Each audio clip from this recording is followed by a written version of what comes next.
Hi everyone! This is Heidi from HB Paper Crafts. Just taking a second to make sure I'm in. Facebook has a bit of a lag when you start to connect, so I want to make sure we're all set here.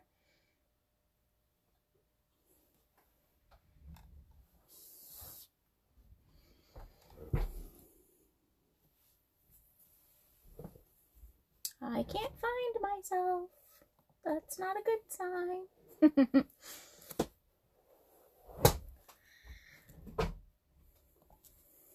Bear with me while we get connected and make sure we pop onto everybody's news feed. There we go. I found myself.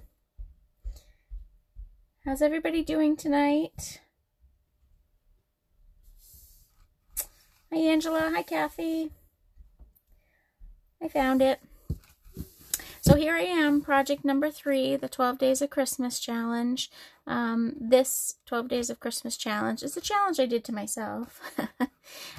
So my third project is a little chocolate box. It's a little Ferrero Rocher chocolate box using the 12 Tidings paper. You could probably put other things in there, some homemade chocolates or you know, any other little small gifts, small jewelry, or whatever else you might be giving to somebody. Hi ladies, thanks for joining me. Okay, so without further ado, let's go ahead and get started. So the first thing that you need is a piece of 5.5 by 9.25 DSP. I decided to switch it up, and I'm going to use a different pattern out of that 12 Tidings paper that I love so much, but I went with the stripes. The only thing I discovered when you're doing a pattern like this one that has the scenery on it is when you open it up, it is upside down. So that's kind of why I decided to stick with the stripes. Although I love this 12 paper. So there we go. Alright, so my DSP is 5.5 by 9.25. I'm going to take out my trusty scoreboard here. Now you could do this on your paper trimmer, but this scoreboard just makes it a little bit easier. Thank you for sharing, Kathy. Thank you for sharing, Angela. Alright, so on the long side of your DSP, you're going to score it at 1.25, at 4, at 5.25, and at 8. And then you're going to rotate it, and on the short side, we're going to score at 1.25. Oops, stay in the lines. 1.25 and 4.25.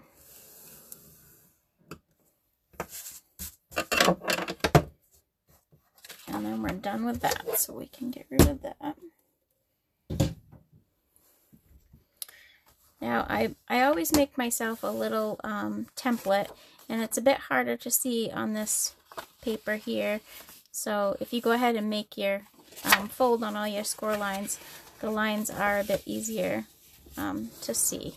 So this stripe paper that I thought was going to be awesome, well, the lines are a bit harder to see. So I'm going to go ahead and I'm going to fold them all. And I made myself a little template. So this is how this is going to look once we get putting it together. So, or after I get everything cut out. So we're going to cut up to the score line here on each of these tabs. And then I like to cut out just a little bit just to give you some room to glue it. The score is still available. It's in the large annual catalog in the back with the tools.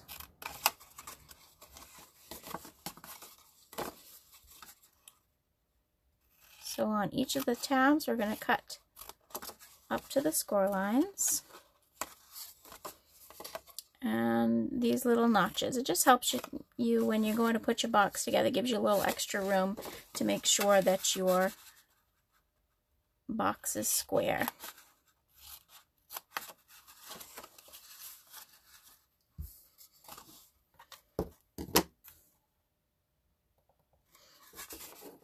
Hi, Georgia. Alright, so let's go here.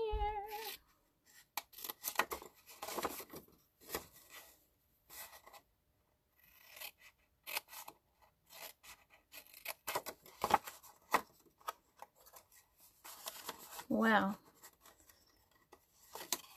my fingers are not working this evening. There we go. So here's that. So this is the little box we're making. This is a little Ferrero Rocher for anybody who just joined us. And I'm regretting the striped paper, but I think it'll be cute. But the score lines are a little hard to see. Okay. So then we'll just fold up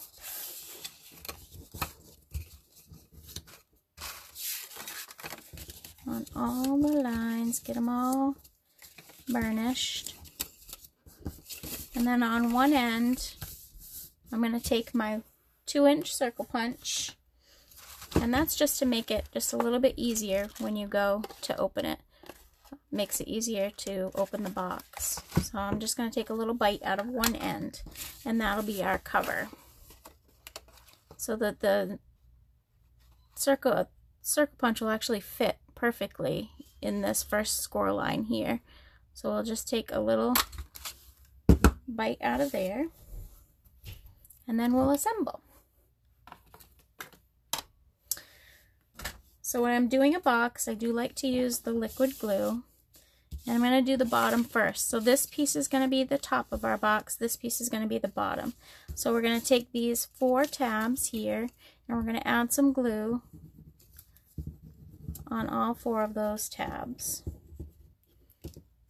And that's what's going to form the base of our box.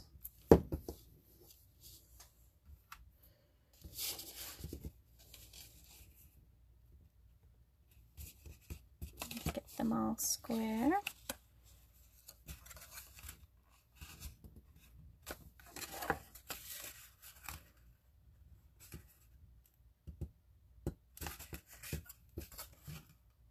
And again, the liquid glue not only keeps it sturdy, but it gives you a little wiggle room so you can move things around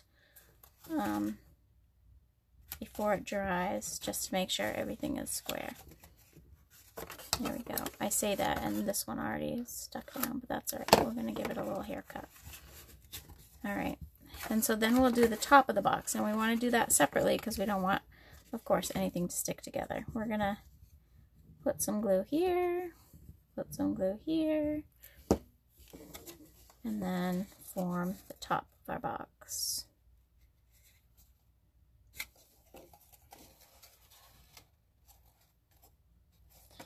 Like so. So there it is.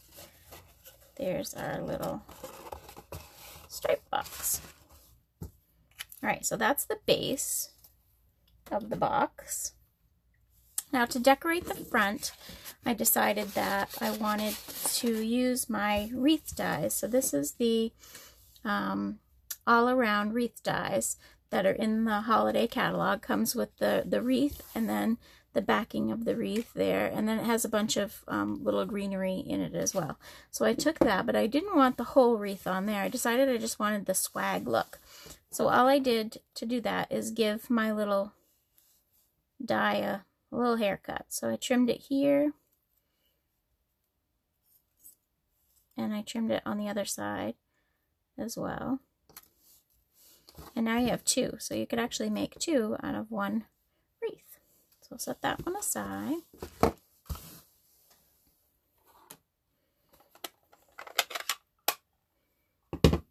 I used the Itty Bitty Christmas stamp set, and I used the Thinking of You at Christmas.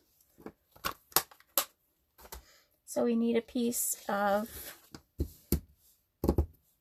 this is, oh my goodness, crumb cake. The name escaped me there for a second. And I'm going to do the Thinking of You. I'm going to do this one in soft suede. I decided I wanted a little bit darker on this one. So I'm going to stamp it there. Looks like maybe I need to re-ink my soft suede. And I'm going to cut it out, or punch it out with the circle punch. And again, I'm going to put it in the top left corner of the circle punch because I'm going to put my swag around the other side. So you don't want to center it, you want to off center it a little bit. And I'm going to punch the Starburst punch out of Real Red.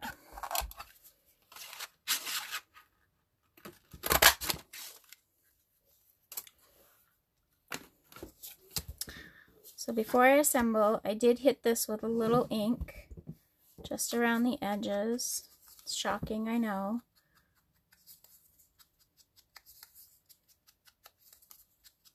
I just really love the vintagey look with this toile paper.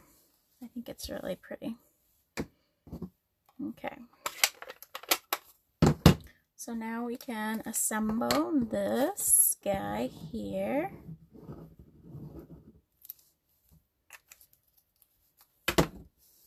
Is everybody ready for Thanksgiving?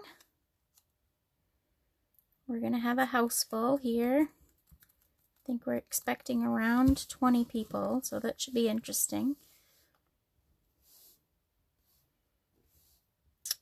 So then I determined, because this wreath is actually almost perfectly the size, I just determined where I want it. And I'm going to use the liquid glue again, and I'm just going to hit some of these leaves that are going to hit the circle. So the inside leaves are what's going to hit the circle. And that's the only gluing I'm going to do for this wreath to hold it on there.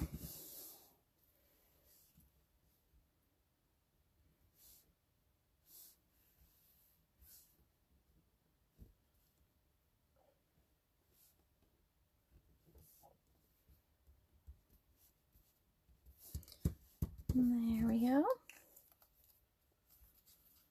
It is a house full. It's going to be a madhouse, I think. That's all good, though. Alright, so then I have some of these other little pieces here. And those come out of the wreath dies as well. And I'm going to use a glue dot. And I did 3 of them on each side. You'll see here. On each side to decorate my swag a little bit. So I used a couple white and a crumb cake. I'm going to put them on the glue dot. I'm going to put them at each end of the little swag here. And the same for the other side.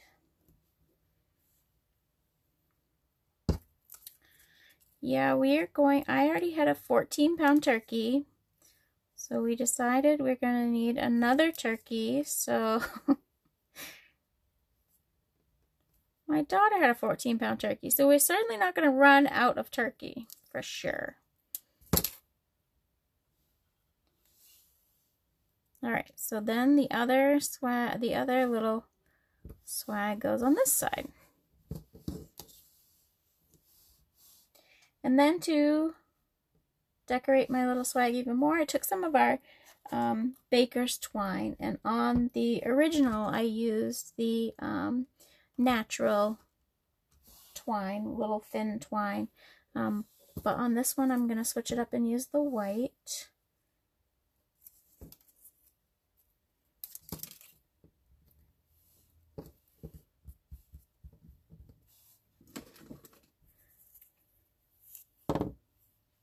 And I only made one, so you didn't have to watch me fumble with the twine that much.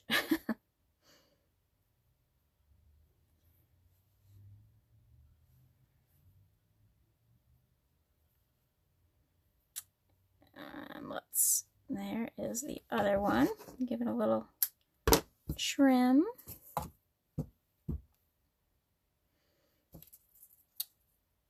And we'll put it on the other side. Like that. So then to put it onto my box, well actually I'll use the little, these are the little red gems, our little red blingy gems, and we can decorate up our wreath with some little berries.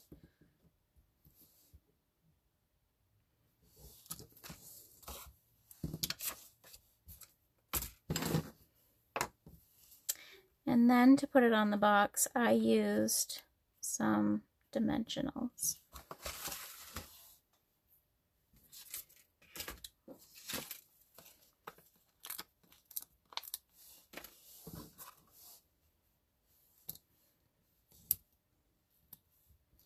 Yeah, I thought the full wreath was a little bit too much for this little box.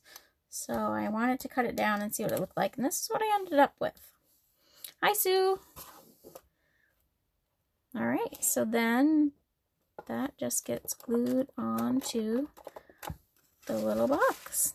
So then you fill it with your little chocolates, which I had a whole box of them, but I've been making projects and a couple may or may not have gotten thieved from my box, but that's all right.